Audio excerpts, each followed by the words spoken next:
I'm Athena Critiques, and this is my first video concerning the Monster High universe. So today I'll be starting right at the beginning, and we're going to be discussing New Ghoul at School. So the main character of this one, as is quite a lot of the other movies, was Frankie Stein. I do quite like her name just to start off, just because it's like a callback to who she's obviously modelled from or related to, Frankenstein, although I did have some gripes with the other names, such as Draculaura just having no surname for sort of no reason. And then there's also Claudine. Her surname is literally Wolf. I don't know if they couldn't think of an original surname for Claudine, but that's certainly an interesting one. Similarly with Laguna Blue, because she lives in the sea, which is blue. Like, oh, that is so original. Oh my god. But I did like ones such as Cleo Denial, obviously referring to the River Nile, and Abby Abominable referring to the Abominable Snowman. So in this timeline, Frankie starts off at 16 days old, but she already seems to have a lot of embedded knowledge in her, such as like the English language. She also can read, as we often see her reading her magazines in like 2 different languages as well, because we can see it written in the titles is in English, but then the actual writing, the body of the text, is in like zodiac signs, which I found interesting because I didn't realize that when I like first watched it as like a child, obviously. And then obviously she knows zombie because she can speak to Ghoulia and she understands her. So it's quite interesting how she has all this stuff hardwired, like being able to walk and everything as well, and talk properly just at 16 days old. So I'm wondering how the people that created her were able to do that. Unless she just like learned super quickly and she learned all that in 16 days. Who knows? So I also was wondering at the time of writing about these notes if everybody understood zombie speak, because most of the cast seem to know what Ghoulia is saying at any given time, even though the audience doesn't, which I thought was quite an interesting way to introduce Ghoulia, not knowing what exactly she's saying, but like only knowing what she might be saying based on the reactions of the people around her. I'm not sure that I would do that personally, but like it is an interesting route for the writers to have taken with her. It makes her more interesting, a little bit more mysterious in that don't know quite much about her as you would the other characters, just using her like physical body language to decipher what she means and how she's feeling. I was also wondering if Mr. Loser was a normie, because in the other timelines, normies don't really get along with monsters for a multitude of reasons, but mostly because of their shared history and them misconstruing the original like reason for Halloween, and like they didn't know. We'll get into that in the movie that centers around the Halloween period, but for now, I just was wondering if in this timeline normies were kind of regarded as like normal to like socialize with monsters and like being part of the school. Then also I was wondering how Draculaura lives without blood, because obviously she's a vampire, like she was turned into a vampire by her adopted father, Count Dracula, although apparently not the Count Dracula, which I actually didn't realise until like very recently. Excuse me. Anyway, so Draculaura is a vegetarian, so she also like faints when she sees like anything like a steak or something like that. And I just found it interesting because in like a lot of the other shows and movies and books that I've consumed that talk about vampires, you have to feed on blood to like survive. And I was just wondering how different that is in the Monster High universe, because I guess because it is a children's show, you wouldn't want to show that sort of thing, like a vampire ingesting human blood, because children, I mean it depends on the age, but they could get squeamish about it, and the people that made it probably didn't want to take that risk. Similarly to in Adventure Time when Marceline drinks like the colour red rather than actual blood, which could have been an interesting thing for Draculaura to do, not that exact thing, but they could have found a way around it rather than straight up saying she was a vegetarian. But it is an interesting take and does make her like different, sets her aside from other vampires that I see in media. I do think that the place names and like the slang that they use in replacement for like things that we have in our world is kind of iconic. Like, you know, you have like Bloodway and everything like that, and I think of Lundoom as well. Like, it's kind of cute but it's also kind of cringy. Like, I'm not sure all of them work. Some of them are definitely like quite funny, but some of them is like, wow, you really stretched with that one. Oh, another thing was when Draculaura was explaining that she's not allowed to date until she's 17,000 years old, which, by the way, come on, babe. Like, she's lived a life, you know, just let the woman date. So she said that her parents wouldn't allow her to do that. And it's like, babe, what parents? Like, no offense, but like, didn't her like birth mother like die when she was younger? Because I think it was like, was it?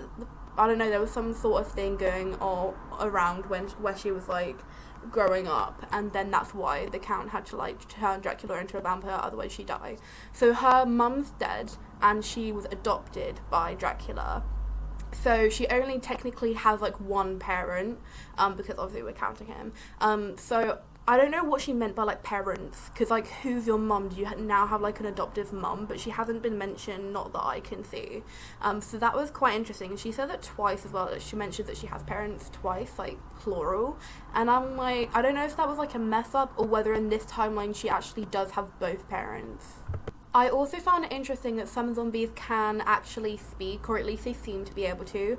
When there was that zombie flash mob that Frankie was introduced to, some of them were saying like brains and stuff like that, and I think there was actually like a full sentence that I was able to decipher, and I'm like, so can they only do that when they are like in that kind of like headspace? And also, if they did say brains and my memory is like not tricking me, then why is it okay for a zombie to actively search for brains but a vampire can't have blood? You know, like, make it make sense, babe. Anyway, I just found it interesting. I'm not sure if they're actually able to have like a full conversation or whether it's just like kind of one-off thing, because I haven't noticed any zombies speaking after this point and in any other timeline, so maybe it was just like in this specific short movie. Also, in one scene, Frankie like cried, and so I was wondering, you know, like, she was like made by someone, you know, like she's not real, you know, in the sense like she's not human kind of thing. Not even that, but you know what I mean, like, she doesn't have what other people would. Like, for instance, let's say Claudine Wolfe, like, you'd expect her to cry because she's like a living, breathing thing, you know. So I just found it interesting that Frankie can cry, but then does that mean that she has other like things like blood? Does she bleed? Does she have any organs? Does she need to breathe? Does she have lungs? You know, like, what did they equip her with so that she can cry? I just was wondering about this. If anyone can like answer that, oh my god, please do. I could probably Google it, but like, where's the fun in that? Also, a little gripe, why does every monster have like, by the way, just like female, but why does every female monster have like the same body type? Like, you're not telling me, like, except from height, but you're not telling me that like all of the main ghouls, they all just are the exact same like figure, you know, they all have the exact same figure. Like, it doesn't make sense. Like, I've never seen a group of friends that look exactly the same physically. You know, I know their faces are kind of different, but, and obviously their like aesthetics, their designs are, but like, looking, except from Gulia, who kind of stands in a weird way, but I think if she stood like upright, then she'd also like subscribe to that physique that everybody else has. The guys are slightly different, but they're all basically like muscular in a certain way. I don't know if I can think off the top of my head anyone who's properly lanky. Maybe the vampires are a bit more lanky than like the other monsters, but it's more specifically for the girls. Like, where are our plus size girlies? Where are they at? You know, like, there is like a range in like height and everything. I'm such a Draculaura. But yeah, I just find it kind of odd. I know that in like the reboots, they've got like a lot more representation in terms of like everything, but also including like body size and stuff like that, and I was kind of annoyed by it, because I was like you're changing the design of characters that like I grew up with and that I love, and I feel like it would have just been better to like introduce some new characters who did have more of a range of like body type and everything like that.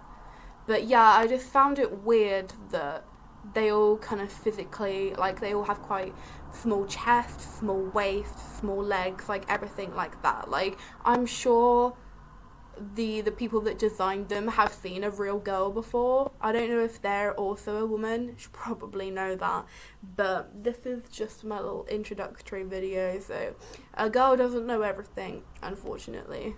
Also, Laguna points out that she's an exchange student in this short movie, and it's like, kinda, aren't you all? Like, Draculaura came from, like, Romania, and, like, Cleo obviously came from, like, Egypt, so, like, they came very far, and now they're living in the area, and they're going to Monster High, you know, so they're all kind of exchange students, not including the ones that were, like, born in the area. But yeah, I just kind of found it weird. She's like, oh, and I'm an exchange student. And it's like, yeah, who isn't? I was also wondering when Laguna actually joined the school, because she was like saying that she could relate to Frankie being the new Ghoul in school. And it's like, okay, but like, you've been there the entire time. Like, there's never been an episode where Laguna like wasn't there. You know, like, she was like a new person. So I'm not sure like how long they've been at this school, and how many years they have to go through until they can graduate. But I'm just like curious about that. I feel like they could have maybe shown more about like Laguna coming into the school, maybe with a flashback or something, or even just like bringing it up after this point. Also, when Juice, I'm just gonna say stones. When he stones Heath can like still move his eyes, and he can talk in his stone form, which was kind of like bizarre, because like, surely if you were like literally turned to stone, you wouldn't be able to move anything, you know, like it'd be like you're asleep or something, like it just kind of goes blank. And like, I've realized that other versions of like a stone form, like the other characters that have been transformed into that by Juice, some of them can't talk and some of them can't even move their eyes, so it's like a bit of an inconsistency with that. I'm not sure if this is just because it's from a different timeline, so it's New Ghoul at school, and that's why he can. Maybe in this timeline, whenever Juice turns to someone to stone, they can like talk and like move their eyes, or maybe it's like different levels of like stoning, so that could explain it possibly. Also, Frankie sleeps in this like chamber that like charges her when she wakes up. I was wondering if she needed that like every day, like to wake her up sort of thing, and like to recharge her battery, as it were, because I know there was like a sleepover episode, and I'm not sure if she'd be able to like bring that entire chamber, or whether something else could like give her some power and energy when she wakes up. Also, I've never really liked Laguna that much. I don't know if that's an unpopular opinion, but there's something about her that annoys me. I think it feels like she's putting on like the accent. Like, I know her voice actor is like Australian, but it's quite jarring. I don't know why it is, but it's been the same with like My Little Pony and Applejack's kind of like country girl accent. There's something about it that just grates me, and it's weird because I've watched like Australian shows and like none of their accents bother me in that. I think it's just in the context. Maybe I just don't like Laguna. I don't know, something about her irks me. It just does. And I don't like Gil either. Maybe I just don't like sea monsters. They do actually really creep me out. That's a issue for another time, but they just do. Anyway, my point was, Laguna gets so annoyed at Frankie because Frankie like tries to join the fear leading squad, messes up, and then like tells everyone that Juice is her boyfriend, and it's like the anxiety will kind of do that to you. Like, you're not quite thinking and you just kind of like say whatever, you just blurt it out, and that's like an understandable thing that like a reasonable person would be like, oh, I can see why that might have come out, and like I know that you didn't mean it, kind of thing. Laguna was like, oh mate, you really messed up, I don't know, and she just seemed like so annoyed at Frankie for not like being herself, and it's like, give her a break. Like, it's really hard to do that, especially as like the new person. So I don't know, I felt like her annoyance at Frankie, that was quite unreasonable. It's like, why are you so invested in this random person's life? She literally just joined the school, but okay. Also, I wondered why Juice didn't clear things up with Cleo. Like, obviously Frankie didn't tell the truth when she said there was something going on between them both. But he just, like, didn't go and tell Cleo. Like, possibly off-screen, Frankie might have been like, oh, can you let me sort this out? But we weren't shown that at all. And even when Frankie, like, went up to Cleo with Juice and was like, oh my god, I lied, I'm so sorry, like, nothing's going on. And she, like, totally reassured Cleo. And Juice kind of, like, stood there. And then Cleo was like, oh my god, is that true, to Juice? And he was like, he literally just smiled at her. Like, he didn't say anything. And I was like, are you not going to reassure your girlfriend? I don't know, that was kind of strange. Maybe the people that made New Ghoul at School didn't want to waste lines or, like, giving money to Juice's voice actor or something, but it was just kind of a strange scene. I can't lie. So the characters that were involved mainly in New Ghoul at School were Frankie, Cleo, Draculaura, Claudine, Gulia, Laguna, Juice, and Heath. And then I also spotted in the background Gil, Scara, and Iris. I love Scara. Oh my god, she needs more screen time. I can't even lie. So I thought it, in general, was like quite a good, like, short movie, if you could call it that. It was just incredibly fast paced. It was kind of hard to, like, keep up with, you know, like, you kind of absorb it as you're watching it, but you're not, like, truly getting invested in the characters or the plot. So I feel like that is, like, a major downfall that kind of, like, didn't exist just within New Ghoul at School. Like, it carried on, like, in the webisodes as well, which I will get into in another video. But yeah, overall, I did enjoy it. I enjoyed getting to know the characters from scratch as I'm going through, like, everything from, like, I'm going through the timeline from, like, the very beginning, so that I can, like, refamiliarize myself with Monster High, as I loved it so much in, like, middle school and high school. So yeah, make sure you subscribe and watch more Monster High, because it can't die. It can never die, we can't let it. It's too fabulous to die, and so are we. Okay, goodbye.